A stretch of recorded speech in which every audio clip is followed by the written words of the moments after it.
নমস্কার বন্ধুরা, সুপ্রভাত। আমি নদিয়া জেলার পাপিয়া এপি ডেলি ব্লকে সকল বন্ধুদের জানাই স্বাগত। তোমরা কেমন আছো সবাই? আশা করছি সবাই ভালো আছো আর সুস্থ আছো। আমিও বেশ ভালো আছি। আজকে বৃহস্পতিবার, এখন ঘড়িতে বাজে 7টা। এখন থেকে তোমাদেরকে সাথে নিয়ে ব্লগটা শুরু করছি। আশা করছি ব্লগটা কিছুটা হলেও তোমাদের ভালো লাগবে। ঘুম থেকে উঠেছি 5:30টার সময়। বাইরের সমস্ত বাসি কাজ কমপ্লিট করে একবারে স্নান করে ঘরে চলে এসেছি।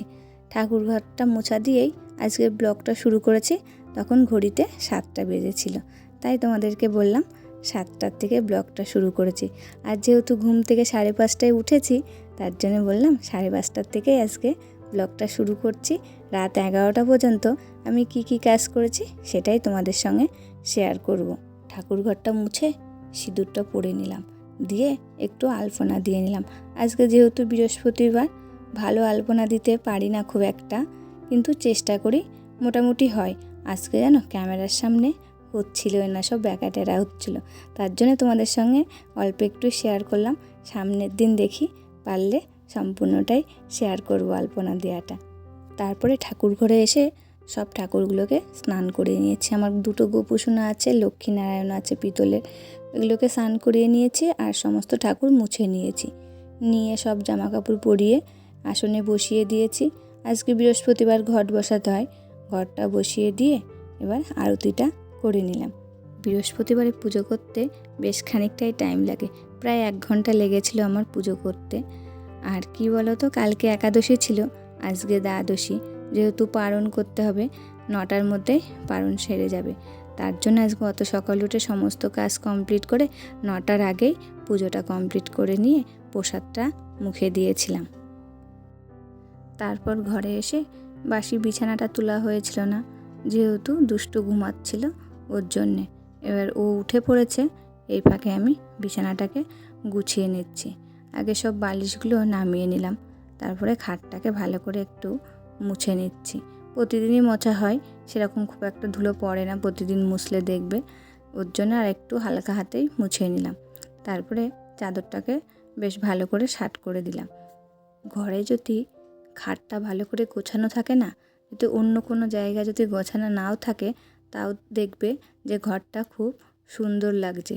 যেহেতু খাটটা ভালো করে গোছানো রয়েছে, আর খাটটা যদি গোছানো না থাকে তাহলে যেন মনে হয় ঘরটা যেন জংলা জংলা লাগছে। তাই আমি সবার প্রথমে আগে খাটটাই ভালো করে গুছিয়ে নিই। খাটের উপর তো সারাদিন অনেক ডলাডলি হয়, তাও সবসময়ই ভাবি খাটটা যেন সবসময় পরিপাটি থাকে, তাহলে ঘরটা দেখতে ভালো লাগে। তারপরে সোফাটাও একটু গুছিয়ে নিলাম। তারপরে এই বক্সগুলোর মধ্যে সেটআপ বক্স থাকে, আমার আয়না চিরুনি থাকে, তারপরে কিছু ফুলদানিও থাকে, সেটাও ভালো করে মুছে নিলাম। নিয়ে এক এক করে সবগুলো সাজিয়ে দিচ্ছি। এবার আমাদের মতন হাউসওয়াইফ যারা, তাদের কিন্তু সারাদিনের এই কাজ, এই ঘরটাকে সুন্দর করে গুছিয়ে রাখবো, এই রান্না বান্না করব, এটাই সবসময় মাথার মধ্যে ঘোরাঘুরি করে। কি এই ছেলেমেয়েরা স্কুল থেকে বাড়ি আসবে, তাদেরকে একটু দেখাশোনা করব, এইসব কাজ নিয়েই আমরা সারাদিন থাকি, ঠিক না বলো বন্ধুরা? ওই যে মানি প্ল্যান্টের গাছগুলো দেখলে, এগুলো বেশ গ্রো করেছে, পাতাগুলো খুব বড় বড় হয়েছে। এবার শিকড় ছাড়লে ভাবছি কয়েকটা কোটোর ভিতরে লাগিয়ে ঘরটাকে সুন্দর করে সাজাবো চারিদিকে। তারপরে এই দেখো ঘরটা গোছানো হয়ে গেল, এবার ঝাড় দিয়ে নিলাম। এবার কি করব বলো তো, সকালে খাবার তৈরি করতে চলে যাব। 4টে কুমড়োর ফুল পেয়েছিলাম, সেই 4টেকে মাঝখান থেকে 2টো করে নিয়েছি, নিয়ে বেসন দিয়ে ভেজে নিলাম। আর এদিকে ফেনা ভাত করেছিলাম। কালকে যেহেতু একাদশী ছিল, খাইনি, আজকে খুব খিদে পেয়ে গেছিলো। মেয়েকে স্কুলে খাইয়ে বের করে দিয়ে আমিও একেবারে খেতে বসে গেছি। খেয়ে একটু বিশ্রাম নিয়ে মেশিনে আমার অনেকগুলো জামা ছিল, সেগুলো কমপ্লিট করলাম।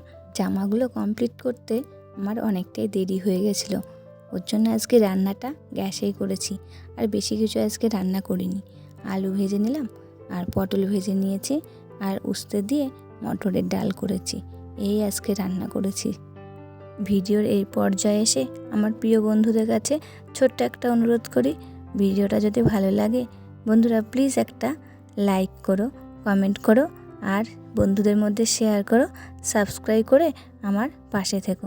এদিকে রান্না কমপ্লিট করে গ্যাস মুছে কড়াই মেজে চলে এসেছি আম বানাতে। বাবা বাড়ি এসেছে টোটো চালিয়ে, বলল আম খাবো, মানে দুটো আম বানিয়ে দাও তো। তাই বাবাকে আম বানিয়ে দিলাম। তারপরে আর কোনো ভিডিও করিনি। বন্ধুরা এবার সন্ধ্যা লেগে গেছে, সন্ধ্যা দেখিয়ে চলে এসেছি চা বানাতে।